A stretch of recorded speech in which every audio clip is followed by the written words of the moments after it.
Former U.S. Ambassador to Greece, Nicholas Burns, now teaches diplomacy at Harvard's Kennedy School of Government and is a columnist on international affairs for the Boston Globe.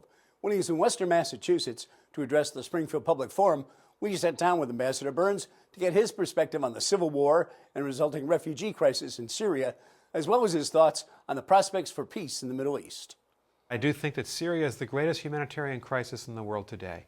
There are 22.4 million Syrians, and 11 million of them are homeless. So imagine half of the United States population having lost their homes, either living in refugee camp, or a lot of Syrians are just on the run. They're out, traveling, trying to avoid the Syrian government, which is firing barrel bombs into their cities to terrorize the civilian population, trying to avoid the Islamic State, which in northern Syria is now the power.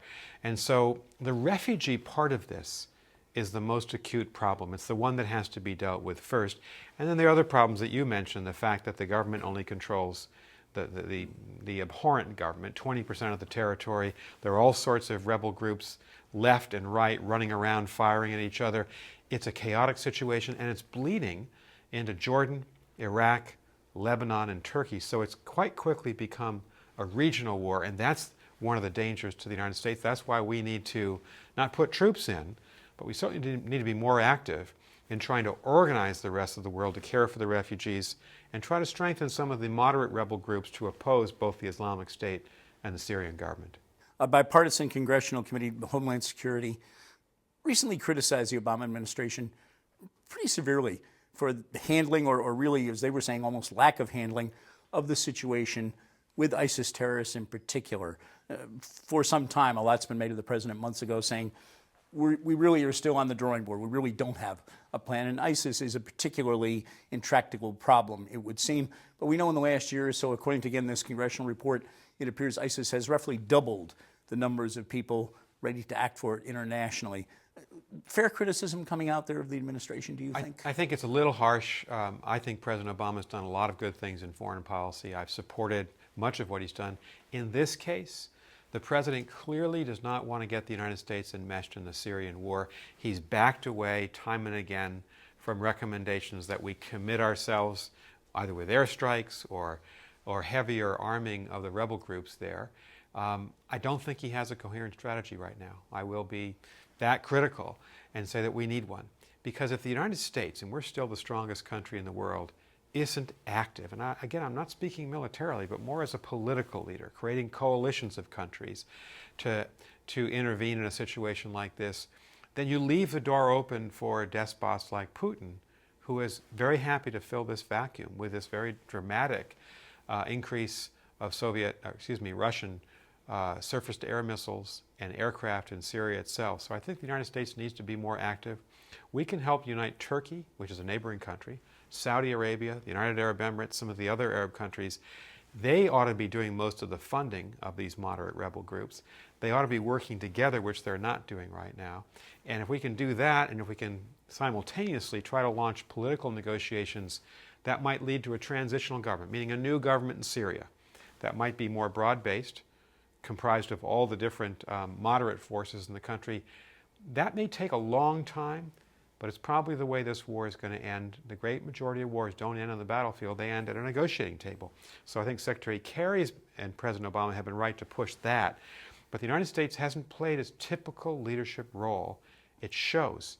Without the U.S. being involved, sometimes we find chaos instead of resolutions to problems. Let me take us for our last minute or two in a somewhat different direction. Still the Middle East. When most of us say in this country the Middle East, we think Israel. In your estimation, and you have served in both Israel and Egypt in diplomatic posts, can there ever really be an answer to the problems between Israel, Palestinians, Hamas, and everybody who supports all of these various parties when the basic crux of the issue really seems to be the land that all of these parties want? Land that is sacred to three great religions of the world, the city of Jerusalem with sacred areas to all of these people, land that has been taken, refugees created through the years on the Arab side in particular. Yitzhak Rabin tried to make concessions. He was assassinated, and a lot of people think that was maybe the last time there was an Israeli leader that was in a position to reach across and make the kind of deals and be trusted by the other side? Will anyone ever be able to find the answer for all sides to accept and bring a lasting peace there? I think yes. I don't think that any problem around the world is unresolvable. Now, this one's been going on a long time, 6.5 decades since the creation of a state of Israel and the dispersal of the Palestinians who lost their land. It's going to take a strong-willed and visionary Israeli leader. It's going to take moderate Palestinians who are willing to accept the continued existence of Israel. It's going to take a determined mediator like the United States. We're the only country that both of them will trust. And all those stars have to come into alignment. If you traced various efforts over the last 6, 7 decades, you see that sometimes you have the Palestinian leader but not the Israeli, sometimes vice versa. Sometimes American presidents like Bill Clinton or Jimmy Carter are willing to dive into this problem. Some presidents are more standoffish. At some point the stars will be aligned, but it won't be soon. Because right now I think the emergence of the Islamic State, this vicious terrorist group that now controls about 1/3 of Syria and about 1/3 of Iraq, that's the greater problem now that the Israelis and the Arab countries are focused on. And the irony of this conflict is that the Israelis and the Arab countries are beginning to work together behind the scenes against the Islamic State. The Arab countries won't say that publicly because they get into trouble with their own populations. But they're all in the same boat. And there's a famous adage in the Middle East, the enemy of my enemy is my friend. Well, the enemy of the Islamic State, of course, is both Israel and the moderate Arab states. They're beginning to coalesce because neither Israel nor the moderate Arab countries want to see a further growth in the power of the Islamic State. A lot rides on the effectiveness of the United States Air Force because we've been conducting bombing campaigns from Kuwait and now Turkey for the last 1.5 years. We've been able to contain the Islamic State but not defeat it. That will only happen when there's a significant ground force. It shouldn't be American soldiers. We've paid our dues in Iraq and Afghanistan, but the Arab countries, the Iraqi army, need to reconstitute themselves.